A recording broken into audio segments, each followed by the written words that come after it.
Bonsoir à toutes et bonsoir à tous. Je suis ravi de vous retrouver pour cette troisième émission en 2021, après le prix des Palanges qui a vu David Fuenquinos premier vainqueur avec la famille Martin. Après le prix des Maisons de la Presse, où on a eu le plaisir aussi d'avoir comme lauréat Éric Foissier. Et bien ce soir, nous avions envie de vous présenter la totalité de notre saison, de notre animation à la Maison de la Presse de l'ESSAC, pour pouvoir vous présenter tous les intervenants de cet été. Alors, excusez-nous, on a un petit peu de retard parce que on fait de la visio et c'est pas toujours évident de mettre en place l'ensemble des intervenants. En tous les cas, nous allons pouvoir démarrer sans plus attendre pour vous dévoiler le programme de cet été avec, pour commencer, Monsieur Francis Roufiac. Alors, Monsieur Francis Roufiac n'est pas là ce soir. Monsieur Francis Roufiac, il a réalisé un superbe ouvrage qui s'appelle Aubrac, terre d'évasion. Un ouvrage que l'on peut voir ici, ce très beau livre, un bel album sur l'Aubrac. Monsieur Francis Roufiac, on va vous envoyer quelques photos en même temps peut-être de cet album. Vous allez pouvoir vous délecter. Alors je me mets un peu en retrait volontairement parce que ce soir, eh bien, c'est les images et les personnes qui seront mises à l'honneur. Ce n'est pas moi qui vais rester sur le devant de la scène ce soir, mais ça va être, voilà, Terre d'Aubrac, terre d'évasion, l'Aubrac de Francis Roufiac. Alors, il a fait les photos, il a fait les textes, il est natif des contreforts de l'Aubrac, c'est son premier ouvrage. Il a été tiré en 500 exemplaires, il a été imprimé à Marvejols. Voilà. C'est un Lozérien qui a fait ce bel ouvrage. Il sera avec nous le mardi 13 juillet de 9h à midi à la Maison de la Presse de l'ESSAC. Donc c'est mardi prochain qu'on aura le plaisir de le recevoir. On peut retrouver dans ce bel ouvrage des poèmes de Paul Fournier, entre autres. Alors, quel est le fil conducteur de ce bel album? Alors, le fil conducteur, eh bien, c'est à travers des itinéraires, les itinéraires volcaniques, les burons, les voies romaines aussi. Voilà, à travers ces itinéraires, vous pouvez le voir sur ces magnifiques photos, on passe les 4 saisons en Aubrac, à travers les 3 départements, le Cantal, la Lozère et l'Aveyron, bien évidemment. Donc l'Aubrac sera à l'honneur mardi prochain, le mardi 13 juillet, de 9h à midi, à la Maison de la Presse de l'ESSAC. Voilà, c'est notre première animation, et bon, il n'a pas pu être là ce soir, il s'en excuse d'être en visio avec nous, mais voilà, on le salue quand il regardera la visio et on l'attend de pied ferme pour qu'il nous amène des ouvrages parce que déjà on est pratiquement en rupture de stock. Donc c'est pour dire le succès de cet album.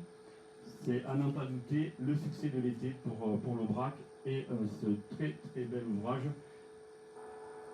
Terre d'évasion. Voilà.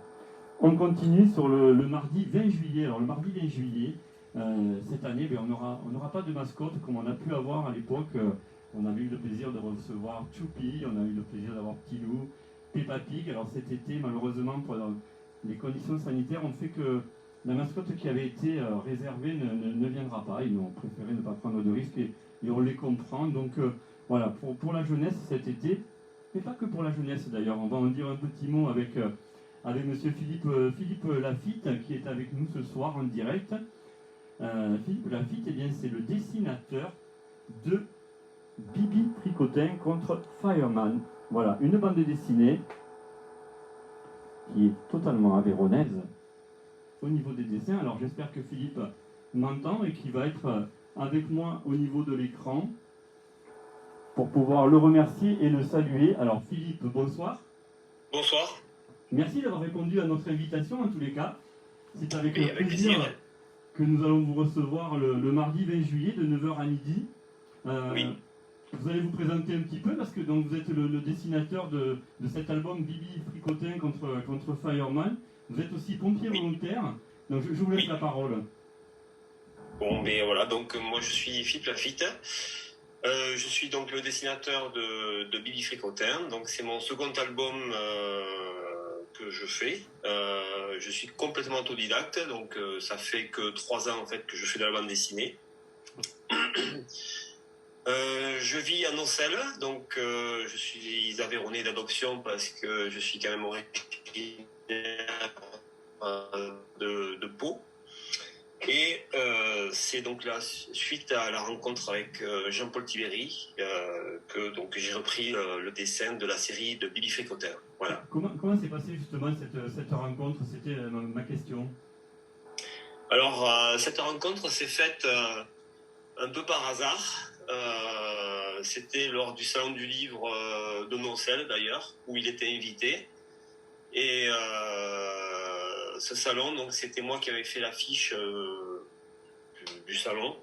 Et il est tombé amoureux de l'affiche et donc il a souhaité rencontrer le dessinateur de cette affiche. Et donc c'est pour ça que la rencontre s'est faite. Et du jour au lendemain, donc il m'a proposé de reprendre la série Bibi Fricotin. Pour ceux qui ne connaissent pas, Jean-Paul Tibéri, c'est quand même le scénariste des Pieds Nickelés, c'est ça?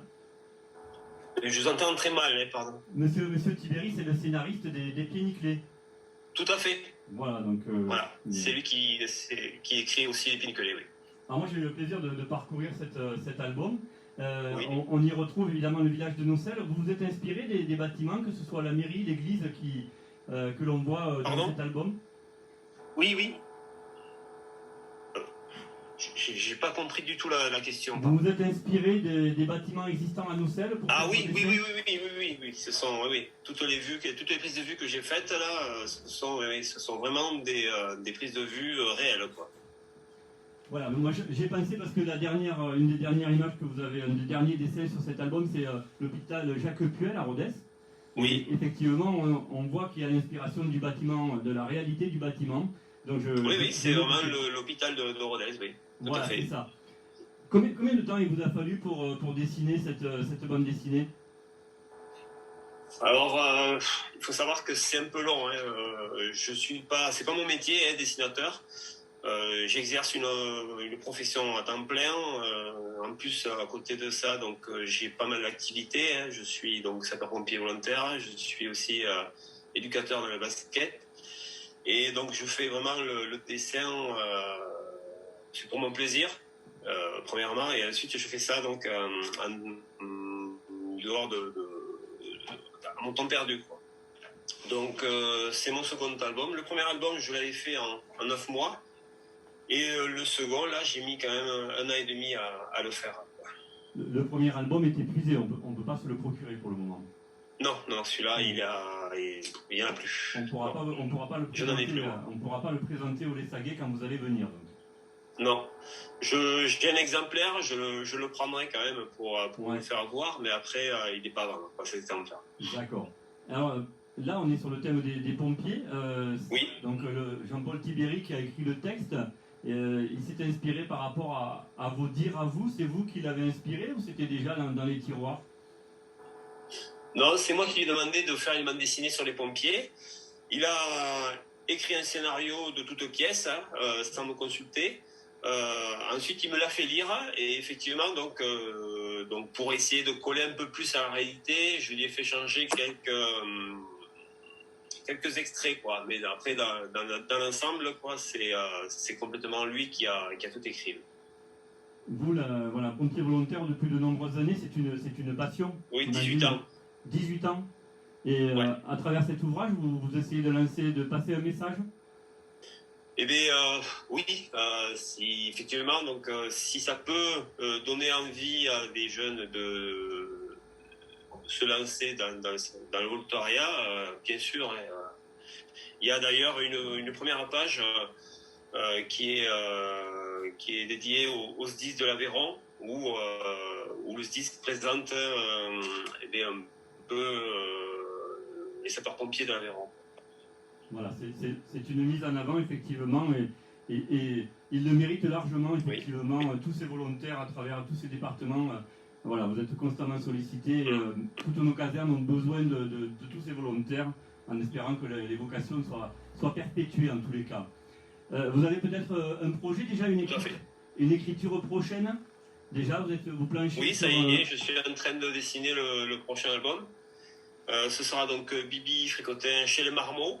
Donc je pense que le nom vous dit quelque chose. Ah, on n'est pas très loin, effectivement, oui. Voilà, donc ça reste encore dans l'Aveyron et donc j'ai dessiné à peu près la moitié de l'album. Mais quand je dis dessiner, c'est encore que les croquis, voilà, parce que je dessine à l'ancienne génération, c'est-à-dire je fais le crayonné, le croquis qu'on appelle. Ensuite, j'encre et en dernier lieu, je colorise. Donc, j'en suis encore au crayonné et pour l'instant, je n'ai dessiné que la moitié. Donc, c'est une histoire qui se passera, bien entendu, donc à Saint-Geniez-d'Olt. Bon, ben, on aura peut-être l'occasion d'en reparler à l'ESSAC en tous les cas. Et j'amènerai les planches que j'ai déjà dessinées. Ouais. Vous pourrez, si vous êtes curieux, vous pourrez regarder un peu, voilà. Bien évidemment, en avant-première, le prochain album. La dédicace d'un dessinateur, c'est toujours particulier, et c'est toujours une approche un peu différente, et nos fidèles clients sont très attentifs à votre venue, et voilà, on espère que vous allez leur faire de belles dédicaces en tous les cas. Philippe, merci d'avoir répondu en tous les cas à notre invitation pour ce soir. Et merci à vous de m'avoir invité, hein. C'est un honneur pour moi encore. Voilà, je suis encore nouveau dans le métier et vraiment je prends tout avec plaisir et je suis très content. Voilà. Ben, moi aussi, en tous les cas, il nous tarde de se voir de visu le mardi 20 juillet. Voilà. Donc je rappelle, le mardi 20 juillet de 9h à midi à la Maison de la Presse de l'ESSAC. Monsieur Philippe Lafitte. Merci beaucoup. Merci à vous. Merci, à bientôt. Bonne soirée. Merci. Merci. Et rendez-vous pris pour le 20. Ça marche. Voilà, c'est l'occasion effectivement de découvrir des auteurs, des dessinateurs qui démarrent leur carrière aussi, et c'est toujours un plaisir de les mettre en avant.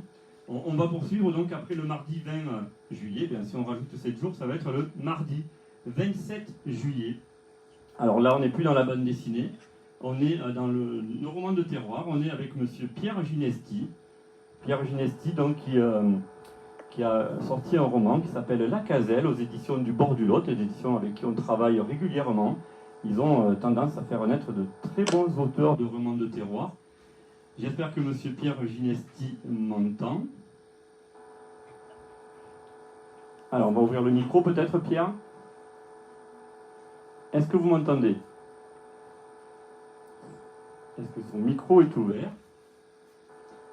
On ouvre le micro peut-être pour qu'on puisse vous entendre mieux. Non, le micro n'est toujours pas ouvert. Donc Pierre Ginesti, on le disait, c'est un roman de terror qui s'appelle La Caselle. Je vais vous le présenter de ce temps que l'on réalise la connexion. C'est toujours le plaisir du direct. Voilà, je crois qu'on l'entend Pierre maintenant, non ?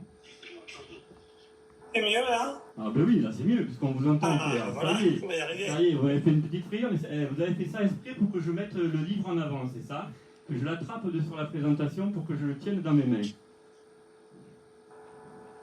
Vous m'entendez, Pierre ?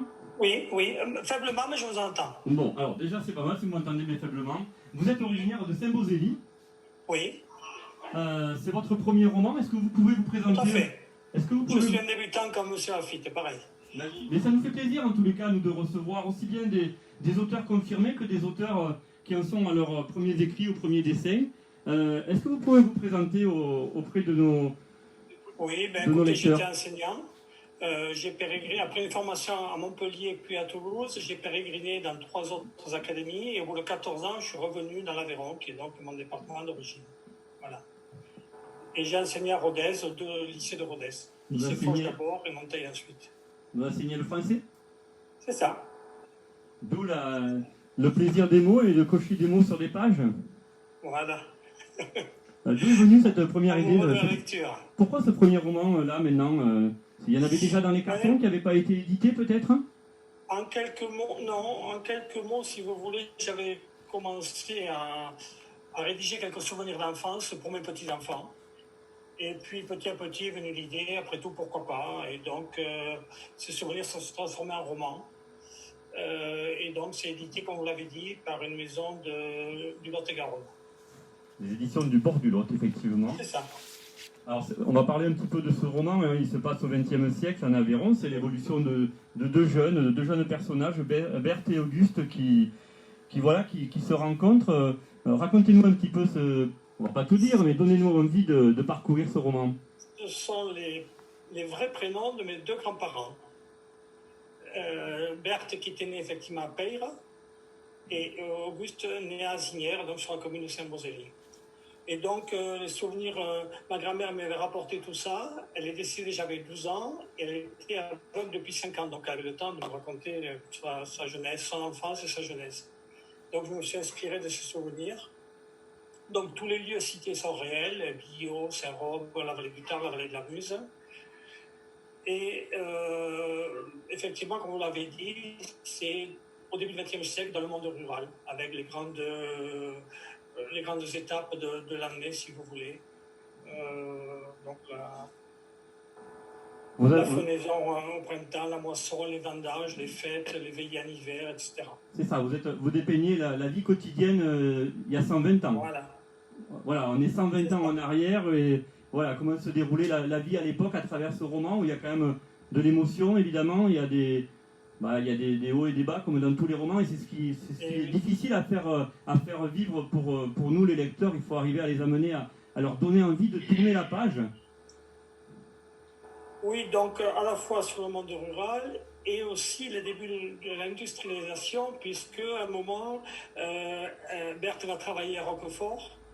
Donc Roquefort, c'est évidemment, comme vous le savez, l'industrie phare dans le sud d'Aveyron.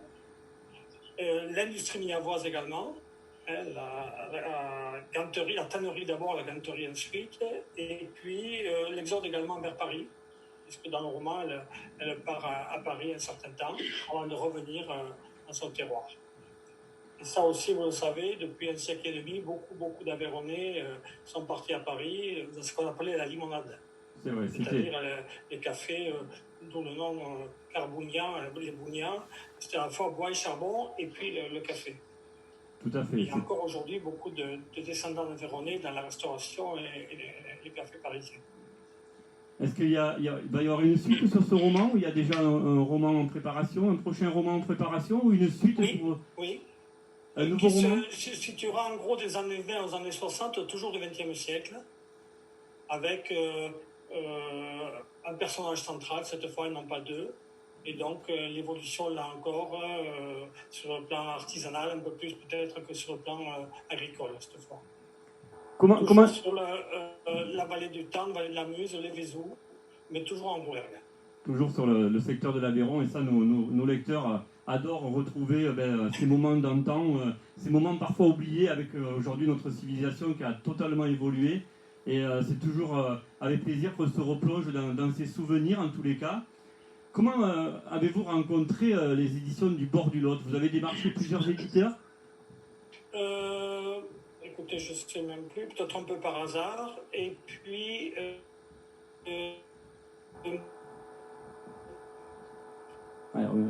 également par le fait, qui s'appelle Madame Bess, qui n'écrit que des romans policiers, qui est au 6e ou 7e de ses romans policiers. Et donc, j'avais eu l'occasion de la rencontrer dans un salon de livres. Et on a parlé de ses éditeurs, donc je savais que cet éditeur s'intéressait effectivement au roman de terroir. Oui, voilà, vous parlez de quelqu'un qu'on connaît assez à l'ESSAC, qui est Françoise Bess, je pense. C'est ça, Madame voilà, Bess. Elle a eu le plaisir de venir dédicacer chez nous quelques fois. Elle a noté parce que je découvre un peu tout ce milieu. Ouais, mais c'est sûr, mais voilà, j'imagine que vous y prenez plaisir en tant qu'ancien instituteur, ancien professeur de français. Oui, tout à fait, c'est un ancien collègue. Retraité Et comme oui, moi. c'est vrai, tout à fait, exactement. En tous les cas, Pierre, merci beaucoup d'avoir répondu à notre invitation. Moi, je vous donne rendez-vous le mardi 27 juillet pour venir présenter de vive voix votre roman La Caselle. Une superbe couverture qui met ce... Vous pouvez nous dire pourquoi la couverture? Peut-être c'est... Vous êtes, La Caselle, en Provence, c'est la Borie. En Languedoc, c'est la Capitelle. Dans le Quercy et dans le Périgord, c'est la Gariotte. Chez nous, c'est la Caselle, c'est-à-dire l'abri de berger. L'abri de berger pour symboliser la rencontre de ces deux amoureux qui vont se retrouver régulièrement dans cette caselle, abriter leur amour. C'est vous qui avez choisi cette couverture ou c'est proposé par l'éditeur? L'éditeur m'a laissé le choix entre 3 ou 4 photos. Celle-ci est dans un bois, j'aurais préféré un peu plus sur le cos, mais bon, il ne l'avait pas, donc ça convient tout à fait. Oui, en tous les cas, ça marque tout à fait notre territoire, je trouve, aussi bien au niveau de la caselle, mais que voilà, la pierre qui est utilisée, on retrouve tout à fait l'Aveyron à travers cette couverture. La pierre sèche, voilà. La pierre sèche, exactement.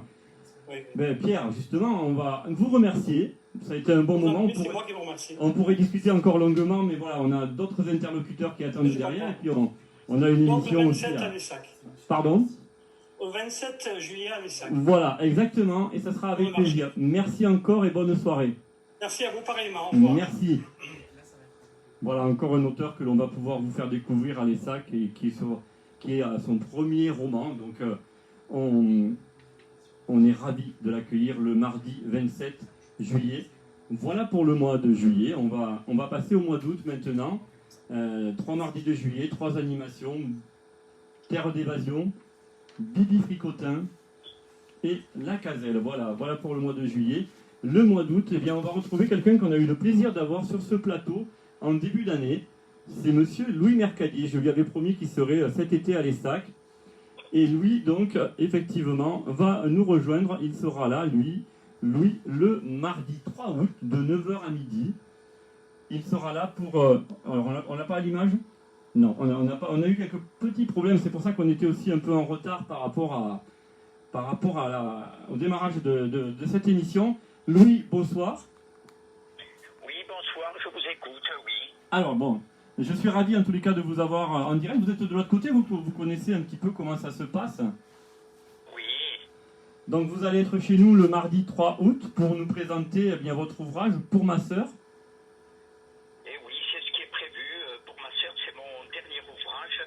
Un ouvrage assez particulier parce qu'il concerne le vol d'enfants. Le vol d'enfants, justement, dans la partie espagnole, n'est-ce pas? Parce que c'est surtout là-bas où l'on a volé des enfants. Mais il y a un lien direct entre l'Aubrac et finalement l'Aubrac n'est pas si loin des Pyrénées, donc est juste de l'autre côté à Pampelune. Effectivement, c'est ce fait que vous avez voulu mettre en valeur. Ça fait donc quelques mois que votre ouvrage est dans les rayons. Quels sont les retours des lecteurs et des lectrices? Eh bien, pour l'instant, j'ai un excellent retour, d'autant plus que j'ai reçu une information des éditions de Boré où ce livre est établi et il a fallu le retirer parce qu'il était déjà tout épuisé. C'est un livre qui marche très fort, effectivement, et c'est une histoire prenante aussi, vraiment prenante, d'une petite fille qui a été volée dans un couvent de l'Aubrac et puis amenée d'orphelinat en couvent jusqu'à Pampelune en Espagne. Et de là-bas, elle sera revendue à une famille française. Voilà, c'est toute l'histoire. On en avait dit un mot pour ceux qui avaient suivi l'émission du prix des Palanges, mais voilà, il nous tarde de la découvrir en totalité et vous allez la présenter donc le mardi 3 août à notre fidèle clientèle et puis aux touristes aussi qui vont arriver eh bien, de diverses régions. On aura le plaisir, vous venez de le dire, il a été réimprimé pour ma sœur et on a le plaisir cette année de vous accueillir avec l'ensemble de vos ouvrages parce que les éditions de Boré, vu le succès des ouvrages de monsieur Louis Mercadier, a décidé de rééditer. Alors je les regarde parce qu'ils sont dans l'angle de mon rayon librairie. Bien évidemment Marie Talabot, L'Ange Blanc, L'Enfant Trouvé, L'Enfant du Buron. Vous aurez sur votre table, Louis, l'ensemble de vos ouvrages. Eh bien, ce sera parfait. Mais c'est vrai que L'Enfant Trouvé fait quelque chose de... L'Enfant Trouvé, pour ma sœur, je veux dire, fait un tabac actuellement, parce que c'est quand même une histoire qui est très forte, et bientôt il y aura d'ailleurs des procès à cet effet, parce que c'est une affaire finalement qui est très très récente. Ces vols d'enfants ont commencé au lendemain, pour pas dire juste à la fin de la guerre espagnole en 1939, et a perduré jusqu'en 1990. Donc c'est tout récent. Finalement, même d'après certains historiens, eh bien, on aurait volé plus de 30 000 enfants, d'après d'autres plus de 100 000. Et c'est vrai que c'est quelque chose d'assez particulier, ça, qu'il faut connaître. Et ça va éclater sans tarder, cette affaire-là. Voilà, il y a eu d'ailleurs c'est un fait qui est mis en lumière. Tout à fait, qui date d'il y a quelques années, mais qui est mis en lumière encore plus en ce moment, et c'est tout à fait normal.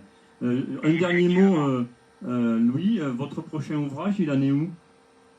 Alors, je travaille sur un autre ouvrage qui va concerner et je vais parler pas mal des Palanges. Des Palanges, c'est-à-dire cette grande forêt qui domine, on va dire, les Sacs, hein, où il y a un oppidum à l'extrémité, au sommet, et ce sera dans le cadre de la résistance, mais toujours pareil, en mettant en piste des enfants et une femme. On est ravis d'entendre que les Palanges seront mis à l'honneur dans votre prochain roman, en tous les cas. Louis, je vous remercie d'avoir été avec nous ce soir. Je vous dis au mardi 3 août, de 9h à midi, à la Maison de la Presse de l'Essac pour dédicacer l'ensemble de vos ouvrages. Merci, Louis. Merci à vous, Jérôme, à la prochaine. Merci, bonne soirée. Allez, au revoir. Voilà, alors c'était notre premier intervenant du mois d'août. Le deuxième, ça sera donc le mardi 10 août, où on va avoir le plaisir d'avoir monsieur Daniel Croze. Alors, c'est un habitué de notre magasin, Daniel, parce qu'il a énormément d'ouvrages. Daniel Croze, c'est un historien, c'est un journaliste et c'est un romancier. Plus de 50 ouvrages déjà édités, que ce soit de très beaux livres sur le département, des livres sur les barrages, des livres sur la cuisine, sur les expressions. Alors on fait défiler comme ça quelques titres au hasard, mais de nombreux romans qui à chaque fois sont un énorme succès. Et on va avoir le plaisir de le recevoir parce qu'il vient de sortir il y a quelques semaines seulement, et c'est déjà un gros succès en librairie. Une promesse d'été. Une promesse d'été, c'est le nouveau roman de Daniel Croze. Un ouvrage, voilà, on peut. Alors ça, c'est Le Voyage en Aveyron, effectivement. L'homme qui chaussait du 62, ça a été aussi toujours avec des faits réels, hein, l'histoire de ce personnage très grand dans le sud Aveyron. Ensuite, on a eu Pierronnet aussi, hein, ce guérisseur. Il s'inspire toujours de personnages aveyronnais totalement vrais. Et là, eh bien, nous allons nous retrouver sur un roman où avec ce jeune Pierre qui va aller aider sa tante Marie, le roman Une promesse d'été. La couverture est magnifique, on le lui a dit. Moi, je trouve qu'elle est très très jolie. Et il va aider sa tante Marie qui est veuve et qui vit dans une ferme où il n'y a même pas l'eau courante. Et ce jeune citadin se retrouve là à la dure labeur des travaux des champs.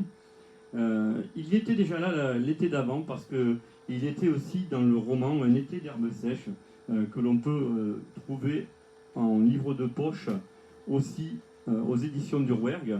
Voilà, je pense que peut-être vous le voyez suffisamment. En tous les cas, il reprend le personnage. C'est pas une suite, mais il avait tellement envie de nous raconter ses travaux des champs et tout ce qui se passait dans les fermes à cette époque-là. Alors c'est ce jeune Pierre qui va aider sa tante et qui, un jour, eh bien, il va y avoir un groupe qui va venir camper sur le domaine avec une jeune fille de 17 ans. Pierre, lui, a 16 ans. Et voilà, il y aura aussi peut-être ses premiers amours. Il sait le mettre en avant à chaque fois, Daniel, à travers ses romans. La réalité du terroir, mais aussi les sentiments. Donc on aura le plaisir de le recevoir le mardi 10 août de 9h à midi à la Maison de la Presse de l'Essac. Voilà, il ne pouvait pas être avec nous ce soir, mais s'il nous regarde un de ces jours sur la visio, eh bien je le salue et il nous tarde de le recevoir en tous les cas. On va continuer notre déroulé des animations de la Maison de la Presse de l'Essac avec, et là pour nous c'est vraiment un très très beau moment et un très grand honneur. Alors je ne sais pas si on l'a ce soir en direct avec nous. Est-ce qu'il est arrivé, monsieur Éric Foissier? On n'avait pas la connexion tout à l'heure. Alors on va essayer de le joindre peut-être. Est-ce qu'il a répondu à nos appels? Éric Foissier qui devait être avec nous. Alors on va essayer de le relancer peut-être à travers le numéro de téléphone. Et puis on va continuer, donc on reviendra sur cet événement qui va se dérouler aussi mi-août, et on va avoir deux soirées. Il y aura une soirée avec le lundi 16 août avec Éric Foissier, voilà, il sera là pour nous, un lundi soir en dédicace, et ensuite on va faire une rencontre d'auteurs. Bon, ce ne sera pas forcément une grande conférence, mais on pourra le rencontrer, on pourra lui poser des questions. Mais on espère pouvoir l'avoir avant la fin de l'émission. J'espère il m'avait promis qu'il serait là. Alors c'est pas toujours évident, hein, parce qu'ils ont aussi leurs activités. Ils ont, avec le prix des Maisons de la Presse, énormément de sollicitations. Donc on va partir sur l'animation suivante qui est la même semaine. Ça sera le jeudi 19 août. Et ça va se sortir un petit peu de ce qu'on vous présente d'habitude, puisqu'on était dans la librairie. Et là, nous allons être dans le DVD, un superbe DVD qui s'appelle Aubrac, des lumières et des ombres. Et j'ai eu envie, pour vous mettre l'eau à la bouche, de vous faire découvrir la bande-annonce. Alors, je regarde la régie pour voir s'ils sont prêts. Et voilà. Alors, monsieur Hervé Josso, qui est le réalisateur, sera avec nous après. Mais regardons et mettons-nous l'eau à la bouche.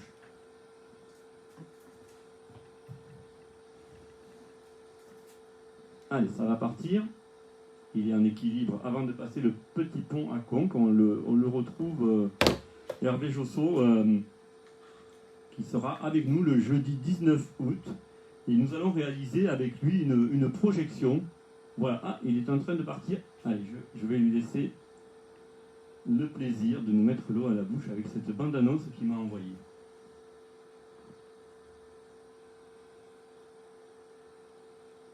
Alors, on n'a toujours pas l'image qui part. Ça ne devrait pas tarder. On va essayer de la rembobiner pour voir, ou de voir si on peut l'installer différemment. C'est Hervé Josso donc, qui vient, il va nous dire un petit peu. Allez. Voilà. Si mes rêveries m'emmènent souvent sur les immensités de l'Aubrac, elles m'entraînent aussi vers cette autre contrée du Nord-Aveyron, le pays de Conques, où je commence mon périple à vélo vers le plateau de l'Aubrac.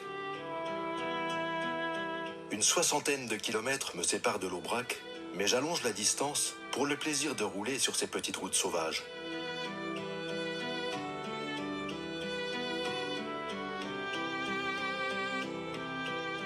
De là, en quelques kilomètres, une petite route pittoresque m'élève vers ce haut pays mythique, l'Aubrac. Je t'aime toi, mon pays d'Aubrac, pour tes groupes pures et fines, tes étendues de verdure et tes lacs, et tes bureaux blottis au flanc des collines. La cueillette, elle dure à peu près une petite semaine. Si on marche un peu vite, ça une semaine. Si on va doucement, il faut plus. Ça dépend comment on travaille.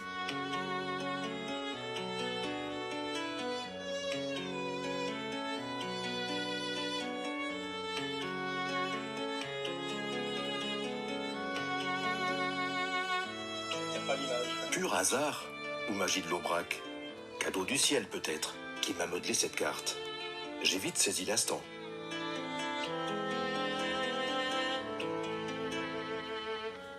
Ah oui, j'étais Bougna à Paris. On appelle Bougna celui qui tenait un café et le débit de charbon. Mais à la fin, moi, j'étais justement que charbonnier. J'avais supprimé le bistrot. En sillonnant routes et chemins, j'ai fait de nombreuses rencontres. J'ai jamais mis les pieds dans le bal. Jamais. C'est un peu fort, mais c'est comme ça.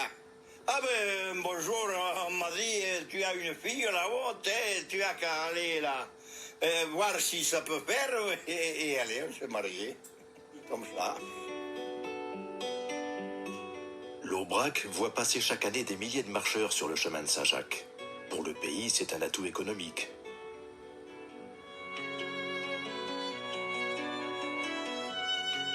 Une église, quelques maisons, et alentour des chemins caillouteux qui sentent bon la brebis. C'est là tout l'univers d'un homme tranquille, un passionné, Jeannot, qui va et vient au rythme que lui imposent ses bêtes. Si je ne les vois pas, moi, je m'ennuie. C'est tout, hein. La Ligo est une purée de pommes de terre avec de la tome, du beurre et de la crème. C'est le plat traditionnel du pays, servi dans tous les restaurants et toutes les fêtes populaires de la région. Et quand on a ça dans le coco, que vous avez vu un bon canon, eh bien vous pouvez y aller. La vache Aubrac est bien la reine de ces hautes terres pastorales. Elle a failli disparaître dans les années 70. Quand arrive le 25 mai, à la Saint-Urbain, les bêtes s'impatientent comme si la montagne les appelait. C'est l'époque où elles gagnent les estives.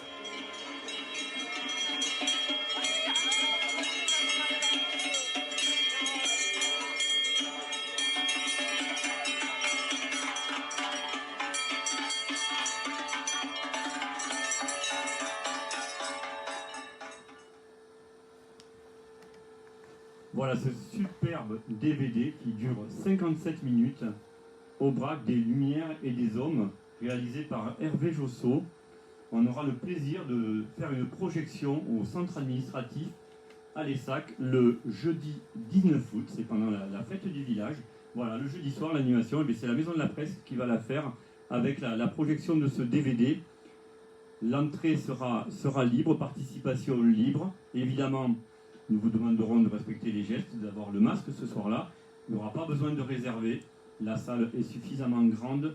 On va faire le nécessaire pour vous accueillir dans les meilleures conditions pour passer cette heure ensemble à regarder ce DVD. Et ensuite, nous aurons l'occasion de discuter avec Hervé. Hervé qu'on doit avoir avec nous dans quelques instants aussi. Hervé Josso qui a donc réalisé ce DVD et qui va... Voilà, je le vois à l'écran. On a encore quelques intervenants qui sont là. Bonsoir Hervé. Bonsoir. Merci d'être avec nous, d'avoir répondu à notre invitation. Merci de m'avoir invité, c'est très gentil. Alors on vient de passer la bande-annonce qui a donné l'eau à la bouche évidemment à un grand nombre d'entre nous pour découvrir ce magnifique DVD. Vous êtes un passionné de randonnée. Parlez-nous un petit peu de vous avant de parler du DVD. Oui, alors je suis passionné de randonnée et de photos. J'ai toujours été passionné de photos aussi. Et toute ma vie, je suis parti, je me donnais une semaine à moi, une semaine pour partir, quand je travaillais, une semaine pour partir à pied randonner. Et donc randonner sur un GR, sur un circuit, et en même temps faire des photos. Donc j'en sortais des photos, je faisais des petits diaporamas, des choses comme ça à l'époque. Et j'avais d'ailleurs donc, j'ai découvert comme ça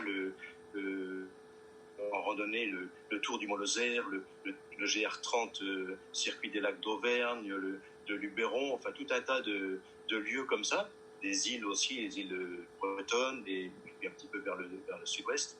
Et donc et un beau jour, je demande à quelqu'un qui connaissait bien le Massif central, je lui demande qu'est-ce que tu connais sur le Massif central qui pourrait me plaire.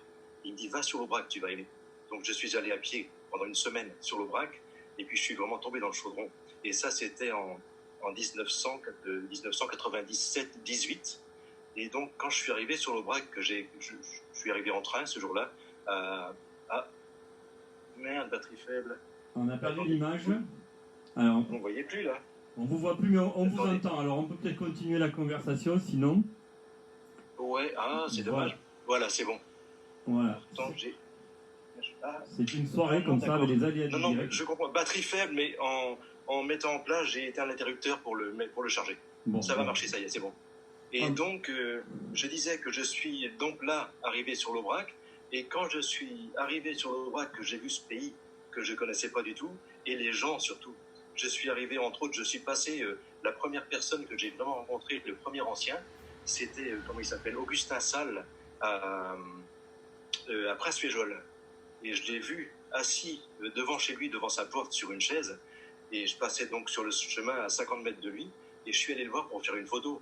Et quand j'ai entendu cet accent d'Augustin qui roulait les airs, on dit, oh là là, il faut que je fasse quelque chose sur le coin avec les gens du pays.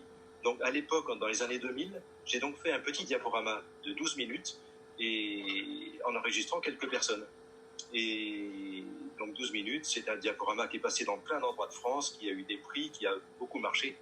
Et j'avais d'ailleurs gagné un billet pour une traversée pour 2 personnes et la voiture pour l'Irlande dans un festival avec ce petit diaporama. Et donc je m'étais promis un jour de faire quelque chose de plus long. Et c'est donc en 2010, quand je suis arrivé à la retraite, de 2010, oui c'est ça, j'avais 60 ans. Et donc là, j'ai donc entrepris de faire ce nouveau reportage, mais à vélo cette fois. Je trouve ça plus pratique, ça permet une mobilité plus facile. Et puis, emmener le matériel. Alors, je l'ai donc fait avec ma toile de tente, en vivant vraiment, en dormant sous la toile, en sauvage, maximum. Et s'il faisait être trop mauvais, je me repliais dans les gîtes communaux ou des granges, enfin voilà. Et donc, je l'ai commencé en 2010. Et ça s'est terminé en 2019 en fait, je partais là à vélo. Comme j'étais à la retraite, je partais 15 jours ou 3 semaines par an. Et donc, c'est donc avec ça que j'ai réalisé ce reportage de 57 minutes où j'ai rencontré des gens, donc j'allais à leur rencontre, je demandais quelquefois s'il n'y avait pas un ancien buronnier, un ancien bougna dans les coins, et donc au fil du temps j'ai connu du monde, et j'avais aussi des gens chez qui je suis arrivé par hasard, vraiment des gens je rencontrais, et paf, j'y allais. Donc c'est vraiment une rencontre avec des gens, des anciens, des gens d'aujourd'hui aussi, des paysans d'aujourd'hui, de Capou, qu'est-ce que j'ai encore, des gîtes chez Denise, le gîte de, comment il s'appelle ce gîte Denise, le gîte d'étape des Rajas, ouais. Capou, qu'est-ce que j'ai noté pour être, alors j'ai Paul Fournier, bien sûr, Paul Fournier, Capou, Pierre Ounette, alors Pierre Ounette, je ne l'ai pas rencontré, bien sûr, mais je parle de lui. Le coach, c'est un monsieur, alors génial aussi, je le raconterai quand je projetterai, voilà. comment je l'ai rencontré. René Pastissier, voilà. On va laisser quelques informations. Roger Chabert, enfin tout plein de gens. Et puis j'ai été aussi passionné par la beauté des paysages. Voilà, j'arrête peut-être un petit peu, vous avez peut-être des choses à me demander. Non, vous avez répondu à pas mal de mes questions, effectivement. Vous avez réussi à faire un mélange de photos, de vidéos, de reportages qui donne vraiment un résultat concluant. Oui, voilà, exactement. Comment vous dites, pardon? Qui donne un résultat magnifique et on a vraiment envie d'aller au bout de ce DVD. Oui, c'est vrai que j'ai réussi. Oui, c'est vrai que j'ai réussi à faire une bonne jonction entre les films et les photos. Et bah oui, je l'ai beaucoup travaillé, ce reportage, beaucoup. J'ai passé vraiment des mois là-dessus, des mois et des mois. Et au fil du temps aussi, je l'ai sorti au départ en 2017, où j'ai commencé à le projeter sur l'Aubrac. Et puis au fil des années jusqu'en 2020, disons, puisque 19 mes dernières photos, mais j'ai recommencé en 2020. Et donc je rajoutais, je réajustais, et je l'ai vraiment peaufiné. Donc c'est un reportage effectivement qui plaît beaucoup. Je l'ai déjà passé dans pas mal d'endroits en France. On le ressent. Il est aussi passé d'ailleurs à l'Opéra de Massy lors d'un festival sur un très grand écran. C'était du bonheur. On le ressent en tous les cas. C'est vrai que quand on le commence, un musicien qui m'a fait les musiques. Donc je suis parti d'abord sur des musiques que j'ai trouvées comme ça, des musiques que je connaissais, qui allaient très bien d'ailleurs. Et puis quand je me suis rendu compte que j'allais pouvoir aller un petit peu plus loin et sortir un DVD, je me dis non, je peux pas laisser ces musiques, il faut que je fasse une musique qui soit libre de droit. Parce que j'avais pas du tout prévu de faire un DVD, d'aller si loin dans les festivals, ou de projeter, que là, je suis passé dans pas mal d'endroits en France déjà, et je pensais pas aller si loin. Et quand j'ai vu que ça prenait cette tournure, et on me demande, la première fois que je suis passé à Saint-Urcise, on m'a dit, mais on le veut ce reportage, parce que j'ai plusieurs personnes de Saint-Urcise. Je dis non, je peux pas, j'ai pas fait le droit à l'image.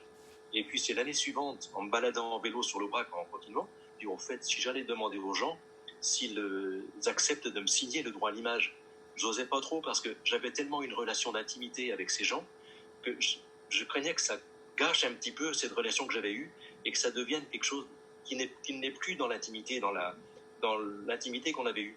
Et en fait, ils m'ont tout de suite dit ça, vas-y, signe pour nous, vas-y. Et donc voilà, j'ai eu toutes les signatures de tout le monde, et voilà comment j'ai pu faire le DVD.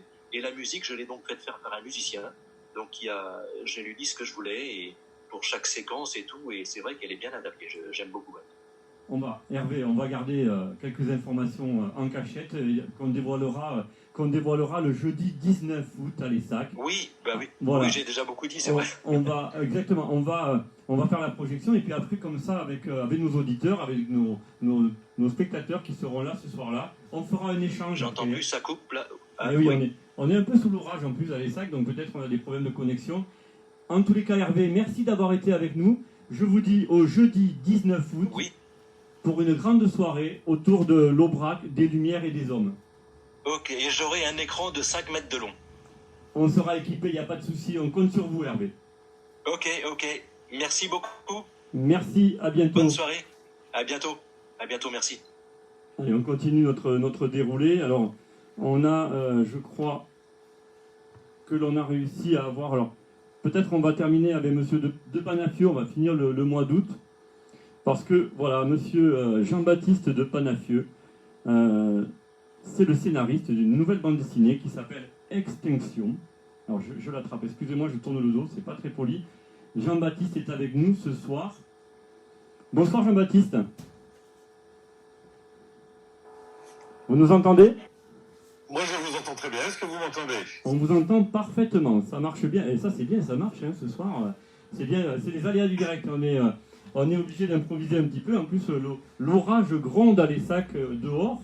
Donc, je disais que vous êtes le scénariste de cette nouvelle bande dessinée qui s'appelle Extinction. Avant d'en venir à la bande dessinée, je suis persuadé que la plupart des gens qui vous voient à l'écran ce soir vous reconnaissent parce que vous connaissez un petit peu la maison de la presse de l'Essac, vous connaissez un peu l'Essac et Montrosier, je crois. Oui, je viens à Montrosier depuis que je suis né, en fait. Mon père y a passé beaucoup de temps, ma grand-mère aussi, et mon arrière-grand-mère y est née. Vous êtes biologiste, professeur sciences naturelles, vous avez plusieurs cordes à votre arc. Parlez-nous un petit peu de vous avant de parler de vos écrits. Oui, je suis biologiste de formation. J'ai été professeur de ce qu'on appelle aujourd'hui SVT, mais ça fait une vingtaine d'années que je ne fais que écrire des livres sur la nature, sur les animaux, pour les enfants, pour le grand public. Et puis depuis quelques années, je suis passé à la bande dessinée aussi. Et votre dernier bébé, si j'ose dire, c'est Extinction, le crépuscule des espèces. Voilà, une bande dessinée où on retrouve deux personnages qui vont suivre une équipe scientifique qui étudie les espèces, les disparitions suite au réchauffement climatique. On est dans l'océan Arctique. Vous pouvez nous dire un petit peu, nous résumer un petit peu cette bande dessinée? C'est une bande dessinée documentaire, donc il est vraiment question d'extinction des espèces autrefois, par exemple l'extinction des dinosaures, mais aussi aujourd'hui, qu'est-ce qui est en train de se passer, comment les espèces disparaissent, à cause de quoi, enfin c'est à cause de nous, hein, ça c'est sûr, mais je rentre un peu dans le détail, et puis comment on pourrait éviter ça. Et pour raconter tout ça, je passe par une histoire. Il y a des personnages qui sont dans une île, effectivement, il y a les chercheurs qui étudient, et puis il y a une équipe de tournage qui filme les chercheurs pendant leur travail. Donc c'est vous qui avez réalisé donc, le scénario. Racontez-nous la rencontre avec le dessinateur. Vous vous connaissiez déjà ou vous avez déjà travaillé ensemble? On n'avait pas travaillé ensemble, mais on avait décidé de travailler ensemble. On s'était rencontrés sur un salon et on avait décidé que c'était une bonne chose de travailler ensemble. Lui aime beaucoup les thèmes scientifiques. Moi, je cherchais un illustrateur, donc on avait commencé à travailler, à faire des projets. Et puis l'éditeur d'Argo nous a proposé de travailler ensemble. Donc ça tombait vraiment très bien. Et voilà, et on a écrit ça pendant le premier confinement l'an dernier. Vous nous faites un état un petit peu de la faune et de la flore sur cet océan. C'est un constat qui paraît un peu... J'ai pas entendu. Vous nous faites un état un petit peu de l'évolution de la faune et de la flore avec ce réchauffement climatique à travers cet océan. Et c'est un constat qui est un peu alarmant, mais vous restez toujours dans le pessimisme ou l'optimisme. Dites-nous un peu comment vous avez voulu faire passer ce message. J'essaie de raconter ce qui est en train de se passer, parce qu'on parle de beaucoup de choses, mais on ne se rend pas bien compte de ce qui est en train de se passer. Donc je donne des quantités d'exemples très concrets d'animaux qui viennent de disparaître ou qui sont menacés de disparition. Pas seulement les pandas, les baleines, les lions, mais aussi les insectes, des oiseaux qu'on remarque peu, etc. Mais en racontant ce qui se passe. Et puis, je mets le doigt sur nos responsabilités et ce qu'on pourrait faire pour éviter ça. Alors on parle de nos responsabilités, mais aussi peut-être des responsabilités des gens un petit peu au-dessus, de nos politiques peut-être aussi, non? Est-ce que vous avez essayé de tirer un peu la sonnette d'alarme? J'avais posé un peu la même question à Olivier Norek en début d'année dans notre émission, après son Polar Impact, je ne sais pas si vous l'avez lu, mais voilà, c'était un peu la même question. Est-ce que derrière, vous attendez une réaction? Alors, est-ce que vous m'entendez à nouveau là? J'ai pas bien entendu, mais je peux essayer je pense avoir compris ce que vous me demandiez. Oui, quand je dis notre responsabilité, je dis nous, les humains. J'ai un point de vue un peu de biologiste, évidemment, donc je vois l'espèce humaine dans son entier. Mais il y a des responsabilités plus précises. Individuellement, on en a un peu, mais il y a des professions qui en plus, il y a des façons de faire de l'ensemble de la population, et puis il y a des décisions gouvernementales dans tous les pays qui sont désastreuses pour la biodiversité et pour les espèces animales et végétales. Donc il y a des responsabilités à différents niveaux, effectivement. Bien évidemment. En tous les cas, on a hâte de vous découvrir et d'avoir des explications de vive voix à l'ESSAC. On a commandé, nous, à la Maison de la Presse, l'ensemble de vos ouvrages, parce que Jean-Baptiste, effectivement, depuis quelques années, vous travaillez énormément et on retrouve de la bande dessinée, mais on retrouve aussi des ouvrages jeunesse. On parle de dinosaures et d'espèces comme cela. Vous m'entendez? Oui, j'aime beaucoup écrire pour la jeunesse.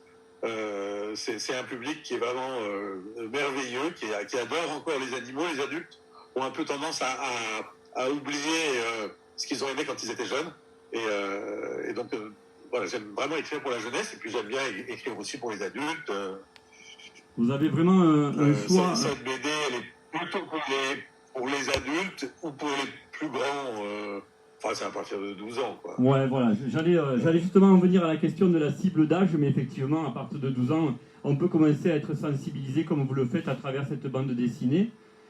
Vous avez donc de nombreux ouvrages. On va, nous, tous les gens qui sont passés ce soir avec la visio et tous les gens qui seront cet été à l'ESSAC, on va faire une exposition en vitrine d'ensemble de vos ouvrages.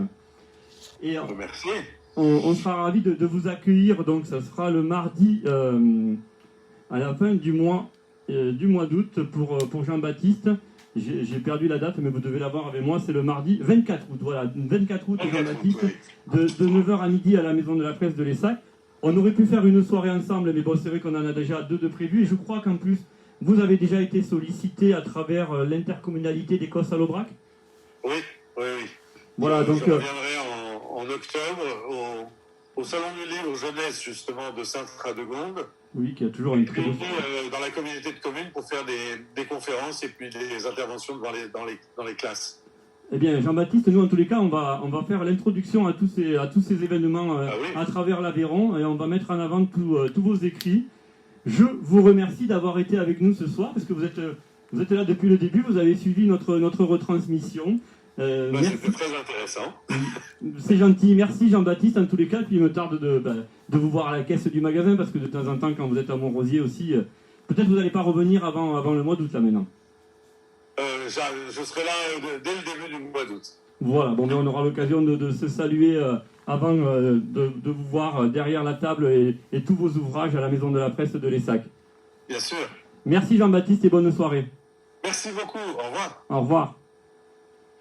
Alors, on a pratiquement terminé notre soirée. Il nous reste la belle et grande nouvelle de la soirée. Je vous l'avais dit tout à l'heure, on n'avait pas encore la connexion avec Monsieur Éric Foissier. Monsieur Éric Foissier, vous en avez entendu parler à l'ESSAC parce qu'il était dans les finalistes du prix des Maisons de la Presse en 2021. Vous vous rappelez, on a fait une émission, j'avais Anne Casarazat à mes côtés. Après, pour une heure oubliée de Perrault, on avait notre deuxième choix et notre coup de cœur. En plus, c'était le bureau des affaires occultes. Alors nous, quand on a débattu le lendemain, on était ravis de voir qu'on avait fait les bons choix parce que c'est vraiment deux titres magnifiques, totalement différents.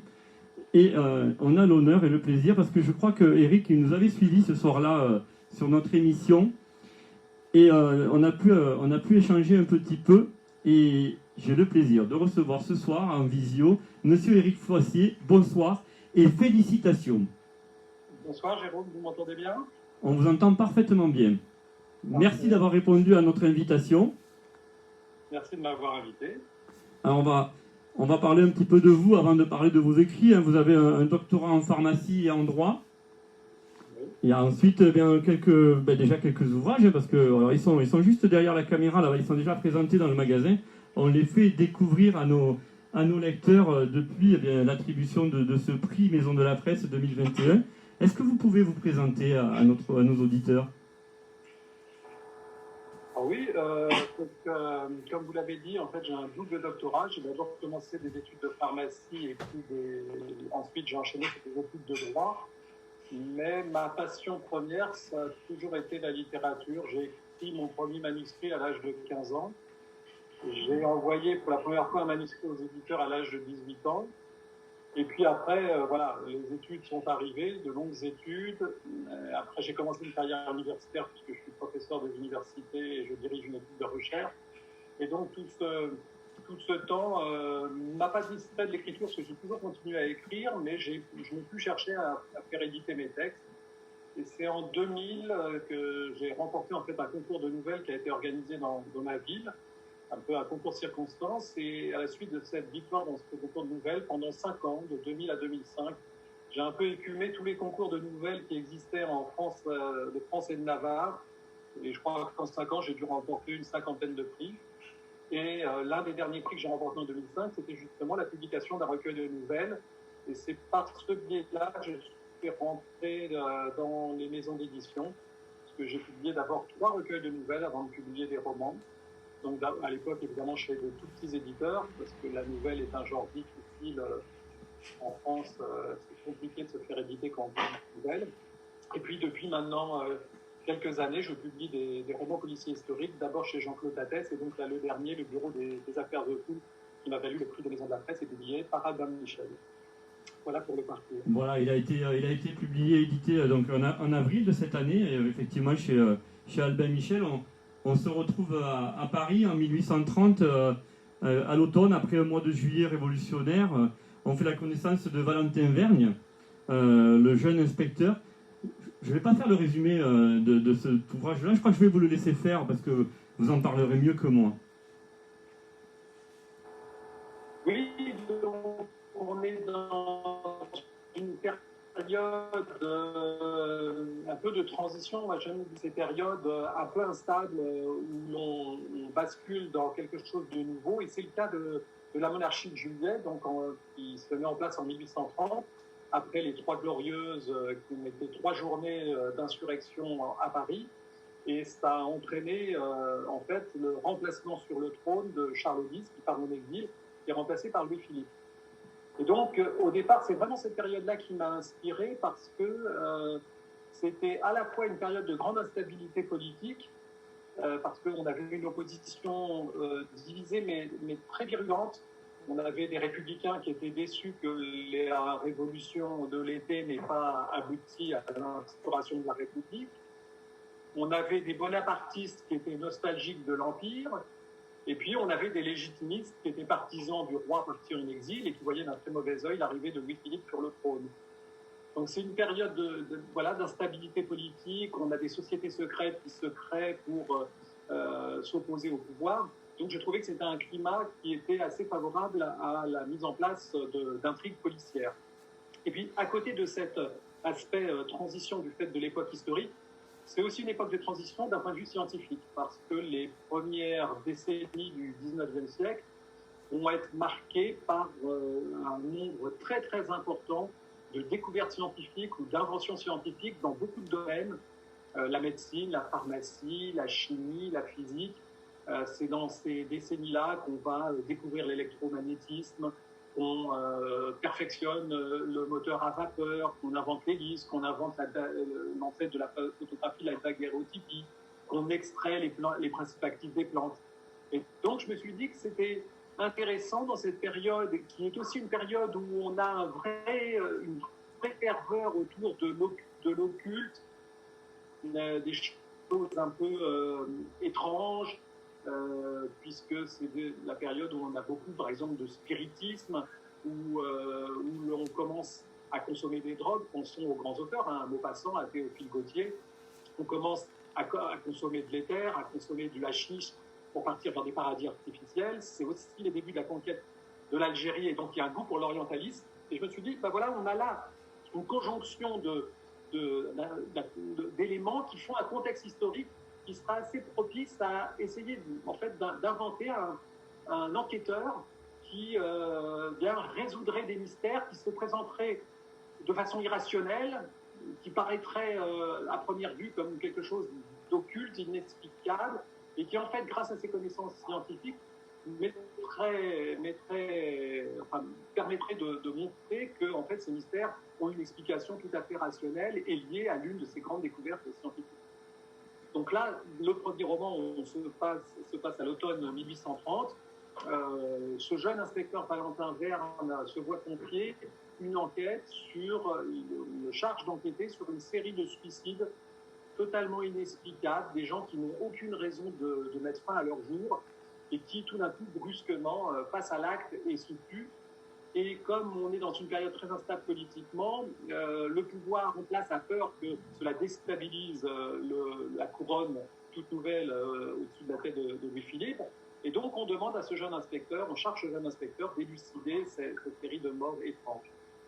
Et en fait, le roman se présente comme une double enquête et un récit presque à deux voix, parce qu'à côté de cette enquête présofficielle, il se trouve que ce jeune inspecteur Valentin Verne poursuit une quête plus personnelle. Il est rentré dans la police en fait pour prendre la suite de son père qui traquait un mystérieux criminel qui s'appelle le Vicaire et qui s'en prend à des enfants, qu'il enferme et qui fait subir des sévices.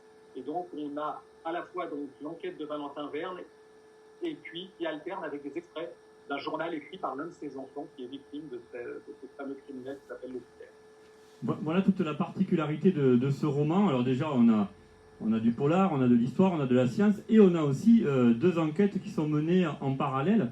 Je crois que c'est ce qui a fait d'ailleurs que ce roman a plu énormément quand vous le savez, Eric, j'étais dans le jury prix des maisons de la presse cette année, et vraiment cette particularité, et arriver à mener de front tout cela, nous permet aujourd'hui d'avoir un ouvrage vraiment bien complet, bien écrit, bien approfondi. C'était une volonté de votre part de mettre deux histoires en parallèle, parce que quand même on amène là de la difficulté dans les écrits. Oui, mais j'avais très envie d'une intrigue un peu plus moderne que celle de mes précédents ouvrages. C'est d'ailleurs pour cela que j'ai choisi une époque plus proche de nous. J'avais écrit une trilogie de polars historiques qui se passait à la Renaissance. Mes deux précédents romans, c'était des polars historiques qui se passaient à l'époque mérovingienne. Et dans des époques très reculées, notamment par exemple lorsqu'on traite de l'époque mérovingienne, plaquer une intrigue beaucoup plus moderne, se basant sur des ressorts psychologiques, on peut vite tomber dans l'anachronisme. Et donc là, le souhait, c'était vraiment justement de se rapprocher de maintenant, de situer le roman à une période où on commence justement à s'intéresser à l'inconscient. Freud n'est pas encore passé par là, mais on commence à parler d'aliénisme, qui sont en fait des médecins psychiatres, des premiers médecins psychiatres. Et donc, c'était une période où on pouvait se permettre de placer une intrigue qui réponde un peu plus aux critères et aux règles du thriller psychologique moderne. Et donc, effectivement, il y avait ce challenge d'avoir ces deux enquêtes qui soient menées en parallèle, qui se répondent et qui s'entrelacent. Et ça, c'était un vrai jeu pour moi et c'était très intéressant pour moi à écrire. J'imagine que ce jeune inspecteur Valentin Vergne, il ne va pas s'arrêter là. Vous allez déjà lui trouver de nouvelles intrigues. Alors, d'emblée, effectivement, j'avais l'idée de concevoir une série avec un personnage récurrent. Et c'était justement pour ça que c'était important de lui donner une grande profondeur, que ce soit un personnage riche, complexe, parce que justement, si je voulais pouvoir prolonger son histoire sur plusieurs romans, lui faire qu'on puisse suivre son évolution sur plusieurs enquêtes, plusieurs romans, il fallait que ce soit un personnage qui ait de l'épaisseur. Et donc là, du coup, vu l'accueil du premier, parce que pour un auteur, c'est absolument formidable le cadeau qu'il m'est fait, dont le prix Maison de la Presse a été un formidable amplificateur. Mais sur ce roman, j'ai vraiment un retour des blogueurs, des journalistes, de la presse, et même des producteurs, parce que là, on est en négociation avec deux maisons de production qui veulent acheter les droits pour créer des séries pour des plateformes, Netflix ou Amazon. Donc là, je pense qu'on est parti pour effectivement plusieurs enquêtes, parce que l'accueil du premier est tellement bon que avec Albin Michel, on est parti pour une longue aventure et c'est justement Verne va revenir. D'ailleurs, les lecteurs beaucoup de lecteurs me demandent quand est-ce que sortira déjà la prochaine. C'est justement une question que je voulais vous poser. Vous avez eu le prix des Maisons de la Presse 2021. Qu'est-ce que cela a changé pour vous? Beaucoup de choses, énormément de choses. Ça a été un peu un véritable tourbillon parce que on sortait quand même d'une période compliquée et on a tous été un peu sous cloche. On était privés de contact humain Et là, tout d'un coup, avec ce prix Maison de la Presse, ces contacts, tout d'un coup, me sont tombés dessus et de façon assez extraordinaire. Depuis que le prix a été annoncé, ça fait maintenant un petit peu plus d'un mois, je n'ai pas cessé de faire des interviews, que ce soit pour des blogs, pour des journalistes, pour des librairies, pour des maisons de la presse, des interviews écrites, des interviews radio, des interviews télévisées. Et puis, surtout, on a toute une programmation, donc notamment... Je serai à l'ESSAC à la mi-août, mais ça va se poursuivre jusqu'en janvier, puisque j'ai tous mes week-ends qui sont pris pendant toute l'année 2021. Là, tous les week-ends sont pris, ce qui va être justement un peu complexe pour s'organiser, pour continuer d'écrire la deuxième enquête, parce que c'est toujours mon métier d'universitaire, je n'ai plus de week-end, donc il va falloir que je programme différemment mon écriture, parce que j'ai un rythme très réglé et en général, j'écris un chapitre la semaine et un chapitre au week-end. Bon, là, le chapitre du week-end passe à l'as, donc il faut que je reprogramme tout ça pour pouvoir écrire 2 chapitres dans la semaine. Vous allez avoir le plaisir peut-être de découvrir l'Aveyron. Est-ce que vous connaissez l'Aveyron? Alors, je connais un peu l'Aveyron, beaucoup mieux les régions un peu plus au-dessus, puisque en fait, j'ai toute ma famille du côté de ma maman qui est en Auvergne. Donc je connais beaucoup mieux au-dessus, le Cantal, le Puy-de-Dôme, etc. Mais du coup, je connais un peu l'Aveyron.